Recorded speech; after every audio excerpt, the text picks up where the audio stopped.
This video is sponsored by OneFootball. OneFootball's app makes it easy to keep up to date with transfer news, scores and stats all in the one place. To download the OneFootball app, click the link in the description. The app is free. Welcome to Toffee TV. I am joined by Henry Mooney, Everton in the community. Does everything. Won an award at the North West Football Awards for Unsung Hero. Whatever that is. Well, you're an unsung hero, so there you go. No, it was quite a surprise actually to to actually win the award. I think the good thing was that Colin Harvey also on the same evening won the Lifetime Achievement Award, so it was great to see Colin out there, But I just head up the projects that we run, particularly with people who are living with dementia and Alzheimer's, people who are caring for them. So I've got a fantastic staff, we've got 10 or 12 volunteers, as well as obviously Pathfinder now and Lee Johnson, who support the programme with me. So it's I think it was for them really, not just for me, But it was great to be recognised, by your peers in football, and to win an award. And also Everton scooped the 2 top awards of the evening, which was fantastic. So it was good. I know Joe knew. I think Joe knew about it, but because I seen him in the foyer. So what are you doing here? And then he was there he presented the award to Colin, which was great. You know what I mean? So it was really good. It was a good night for Everton. Great night for Everton. Henry is what's your exact title? Your role? Well, I say general dog spot. You do everything. Do this, that, and the other. And the fans say to me, what you do, I do so everything bar pick the first team, and sometimes they said, well, you should be doing that, but that's that's by the by. I'm the club's community engagement officer. I've been the club's community engagement for about 12 years now. So that's been, as the title says, it engages people. When I first got the role, or I took the role on, I looked at really what we didn't really engage in. It was with young women and the older members of the community. So we went in partnership with Mersey Care in relation to dementia and Alzheimer's, because sadly dementia and Alzheimer's, though it's not an old person's illness, it's a lot of older people live with some type of memory loss. So we thought that was something that was worthwhile. It would be that would be able to support, using the club as the the vehicle to engage people. And then also with young women, we didn't do a lot with young women at all. So I was able to get some money through Sport England to engage with young women who'd maybe. I've seen a real good programme at Derby County where they brought young women in, and they were doing a lot of things like beauty courses and stuff like that. Yeah. So we were able to engage women very, very similar to that, and it worked. We now. We have a lot of young women now who come to the club for their various things, particularly through the projects that Everton, the community, run, particularly through the health and well-being part of the charity. And then our programme started with about 12. I think it was 12 people initially. 6 participants and 6 people who were caring for them. Now we've got over 300 people a week who attend. The Blue Base, who are living with memory loss, and for people who are caring for them. So. I think we've been able to use the club, and I've always said, that the club, it's the centre of the community. It's like a church. It's like a college or school. We should be able to give things back. It doesn't have to be money. It doesn't have to be tickets for games. But I think, Everton, the community, one of the things they do is give things back. And I think the club, over the years, it's grown, massively, the community programme, for over the last 10 years or so. And I think the club have embraced it, and they've seen the value. I think a lot of Premier League clubs, and not just Premier League Football League clubs, have seen the value of having a community programme, and that and sometimes that's really positive stuff that's coming from there, when sometimes there's negative stuff coming from the club. So I think it works. I'm not saying there's all negative stuff comes from Everton at the moment. It's quite positive at the moment going forward, looking towards a new stadium. But I think the charity, Everton, the community, is one of the most proactive and progressive in the Premier League. I'm going to Manchester United next week to show them or support them about how they set up a programme for people with dementia and Alzheimer's, and that. And I've also been, we've got some of the charities we've got the Former Players Foundation, which I'm heavily involved in as well. I mean, I've been to Brighton and Hove Albion. I'm trying to think where else I went. Been to 2 or 3 different clubs. Fulham was another one. Looking at how they can set up a Former Players Foundation, and you know, a lot of it's round health and well-being, you know, and a lot of it, you know, our older players now, was, you know, our oldest player is Billy Bingham, who's 87 years of age. Hang on, you literally haven't paused for a breath there. This is why I'm smiling. Unbelievable how you can just reel it off. I think you're talking about Everton leading the way, isn't it? Which is what you're doing. I'm passionate about You're passionate about it. Yeah, so you spoke about Manchester United there, Brighton, Fulham. They're coming to us because they see us a model of good practice. And for us to be able to, for me, I think we should be using, you know, the football clubs far more than what we're doing. We're certainly doing that at Everton, but I think some of the others are seeing what we're doing and how, you know, how beneficial it is for their, you know, the clubs to be doing this and giving things back, you know. And I think I'm quite happy to go up and help Manchester United, Liverpool, anything. I mean, we sadly had Tommy Smith, you know, and Tommy is obviously it's been in the local and the national press about Tommy is living with dementia and all that, and it was great. I thought that at the time, you know, and he's a real Anfield legend, and we were able to, in his time of, you know, need, give him a bit of support, you know. And I think, you know, dementia and Alzheimer's doesn't just affect Evertonians, it affects Liverpoolians as well, you know. So it's great that we can open the doors of our club, you know, to, you know, people from over the road, you know, have been, a lot of them worried about coming to Everton, you know, some of them come with the Liverpool shirts on. That's fine, you know what I mean? And I think it's really good, you know, that we can, you know, we can reach out to people, you know, as a charity, and we've been able to do that, you know what I mean? So it's I think it's really, you know, the charity's proactive. I think we, you know, Liverpool's a city of still in certain areas of massive deprivation, particularly around the two grounds, you know, and if we can support those people and give them an opportunity to, you know, to come in and use the club. You know, I always say, you know, use football to get you something, you know what I mean? Don't let football use you, you know what I mean? So, you know, to get the benefits out of it, you know, and that, you know, when I've worked in the prisons as well, we've took former players in the prisons and I do talks for them, and, you know, when you talk to, you know, you look at your audience, you think, you know, they're not even really bothered, really, you know what I mean? They want about four, but hopefully if you can get to one person, I say to them, you know, don't let prison use you. You use the prison, you know, to get an education or whatever may be, and it's the same with football. You know what I mean? I suppose. I mean, has that been the biggest change over the time you've been in post? Is how you're seeing football clubs and the communities coming together, or the fact that you're almost teaching other clubs, saying, listen, your community is really important, and this is how you can get to people. Yeah, I think. You know, I'll give you an example. Millwall Football Club, renowned for, you know, crowd trouble, and probably still a little bit. But years and years ago, I met with Joe Royal, and a guy who used to be in charge of Manchester City's academy, and looking at setting stuff up. And there was a guy from the Times there who'd actually produced this document about Millwall in the community. Right. And they had the biggest football hooligan, Millwall's biggest football hooligan, the size of a door, with his arm round this old deer coming out of a house and saying, well, this is actually what he does, you know what I mean, even though he fights on a Saturday, this is the other half of him, you know what I mean, and it was a true thing, you know. So you know, that's, for me, I've always felt that, you know, the club is essentially, you know, and, you know, we've been here 140 years, Liverpool 128, is it, or something like that. They're two of the oldest businesses in the whole of the city. You'd have to go a long way to find businesses as old as that, you know, and so we should be able to give things back. You know, when I first came to Everton, I first watched Everton in 1959, but when I first came to work for Everton about 12, 14 years ago, I used to think, it's just about playing football on a Saturday, you know, we still played, it was, the Premier League was here, but when I looked and I thought to myself, it's a bit more than that, you know. You've got the plaques on the wall where people are putting their loved ones to remember them on.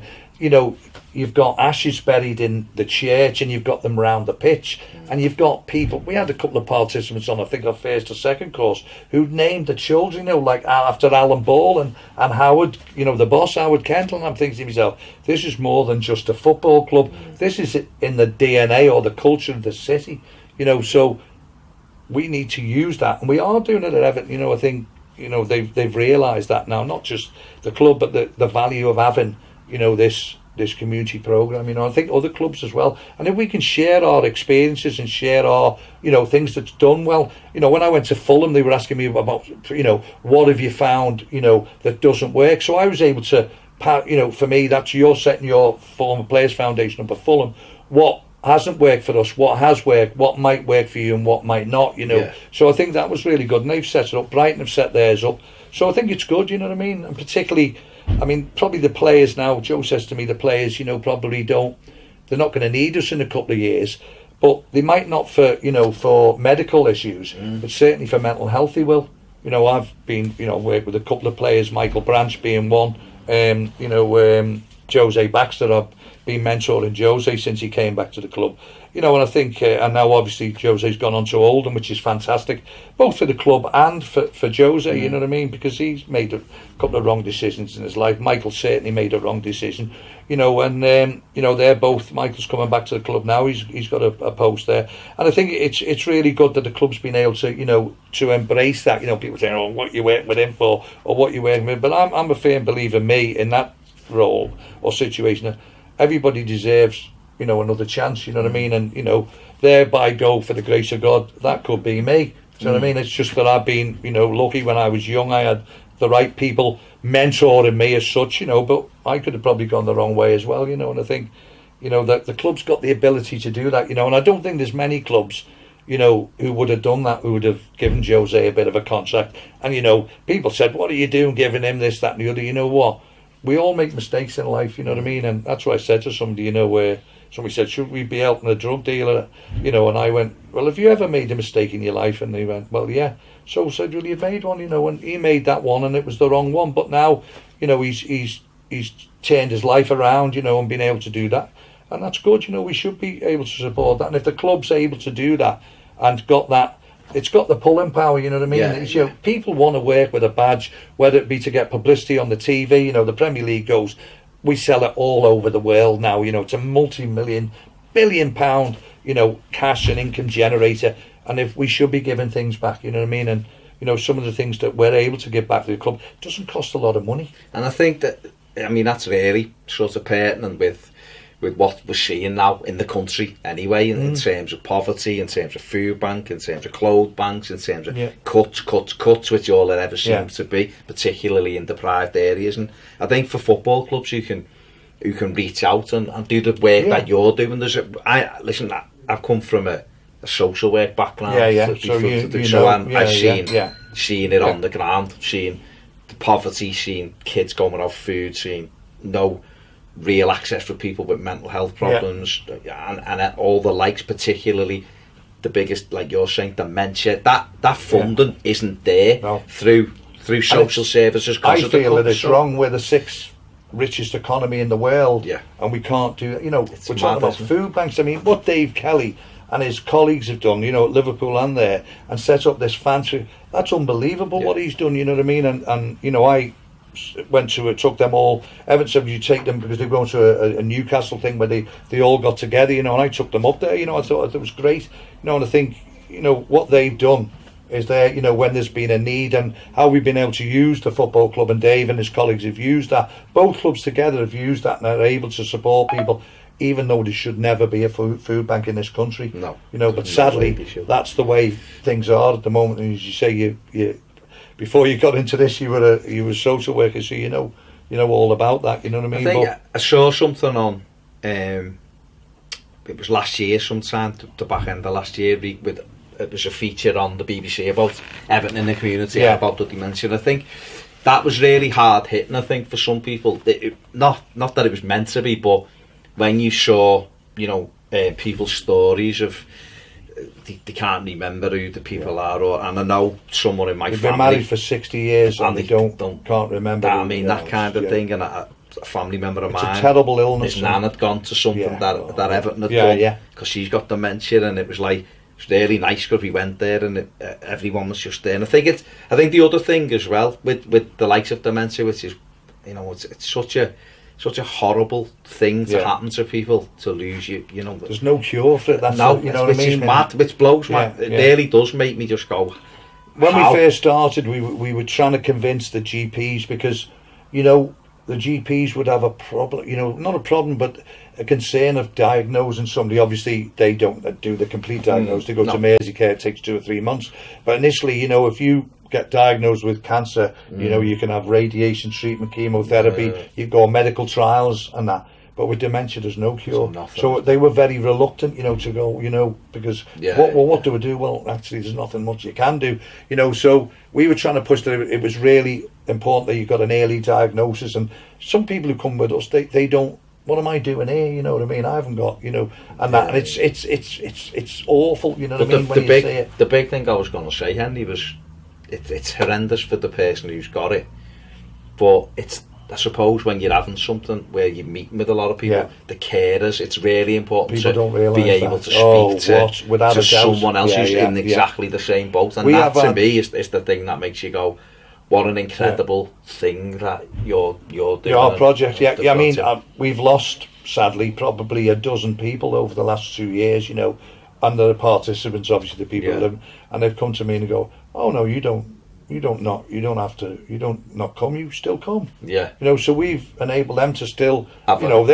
just because, you know, you've been here 3 years, but, you know, you probably need us more now than you did, you know, when your loved one was with us, you know what I mean? So, we've got probably a dozen, you know, widows or widowers who still come, which is fantastic. And they're a great support now. Oh, without a doubt. And we've, you know, they'll say to me, you know, or colleagues, you know, or Pat or Lee, on how much, you know, the project's meant to them, of being able to come in and, you know, some of them will say this is what they look forward to, you know, every week. They know that on Wednesday afternoon they're going to Everton Football Club, Tuesday afternoon they're going to Everton Football Club, which, you know, for me that's great, you know what I mean? That's something that they look forward to. The other days they maybe can't be bothered, you know what I mean? But, you know, it's Wednesday. And let's go. We were going to Everton, you know. So that's, you know, it's good. You know. I mean, it is incredible. It's something that I think every Evertonian should be incredibly proud of. The way Everton in the community is now. It's most definitely the market leader. In projects, and as you've just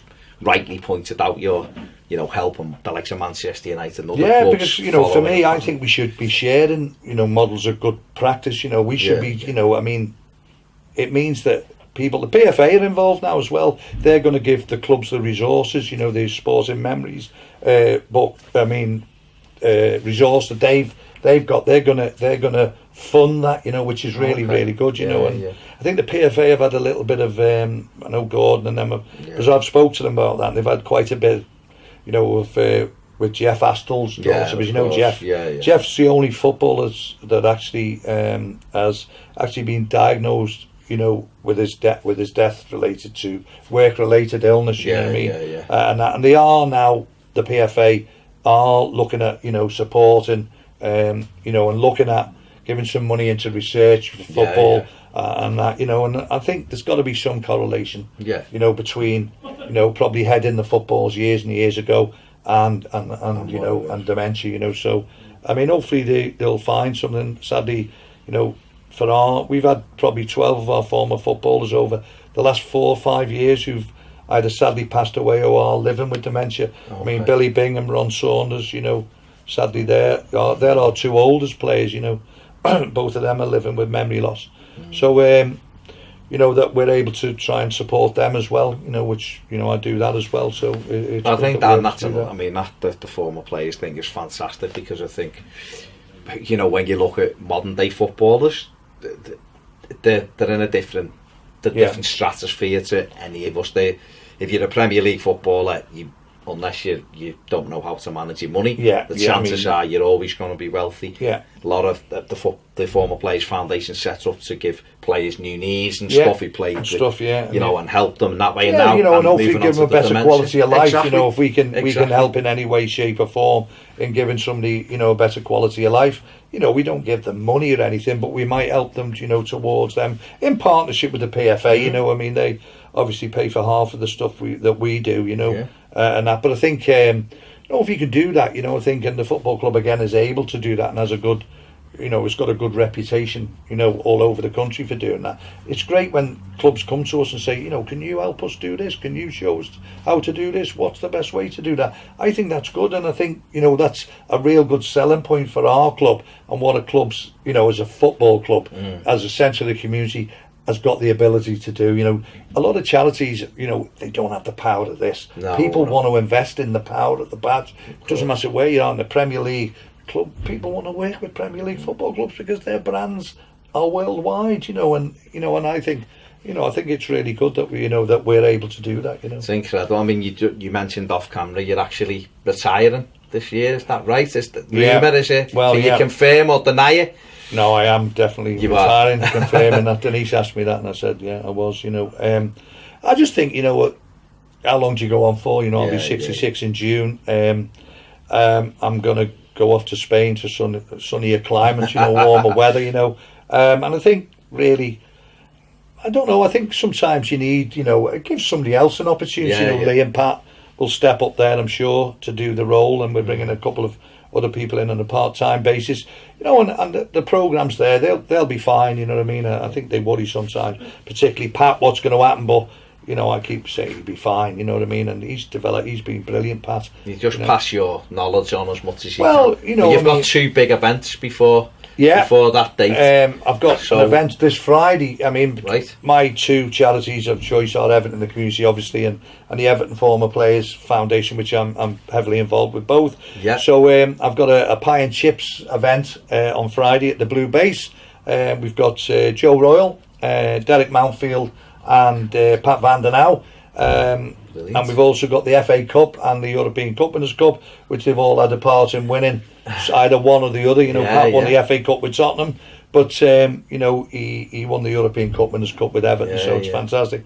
Derek won both trophies, so it's great. And Joe was obviously our last manager to win a trophy. Hopefully he won't be the last. You know what I mean? No, God, no. Hopefully we will win one in the future. So what time does that kick off? That starts at 7:00. People can pay on the door. It's £25. They'll get a free James Corman statistical football book on all of Everton's, and I'm sure the players will sign it. We're hoping to have a couple of others. Tony Kay was going to come, but Tony's not too well at the moment, so he's not going to be able to come. We're hoping Derek Temple, John Hurst, John Bailey. There'll be quite a few there. Michael Branch. There'll be quite a few coming, so it'll be good, and obviously the players will sign the books for the chaps and all that. We'll got a bit of a raffle, so you get an opportunity to win a signed first team shirt and a signed ball and that. So should be a great event, with Joe's. I can listen to Joe's stories, even though we went to school together. He's a little bit older than me. He's 70 this year, but I think if you listen to Joe, he's got so many tales to tell. God, yeah. He's like me. He doesn't need anybody to prompt him. No, do you know what I mean? You just give Joe the mic and off he goes. You know what I mean? And some of his stories are absolutely fantastic. So I'm not going to tell any of them here, because hopefully people come along on Friday night and enjoy it. It's at the Blue Base, which is in Salop Street, and it's great. Come along and see this new community resource that we've got in the community, and that it's the old St Francis de Sales Catholic Parochial Social Club. That's a bit of a mouthful. It is. But it's now Everton. Denise and Everton invested £600,000 in that building, and it was a derelict, deprivated building, and now it's one of the most wonderful buildings in the local community. So it's fantastic that we're going to do that there, And then on the 10th of June, 13th of June, I should say, got it wrong there. Yeah. We're over in Caldy Golf Club.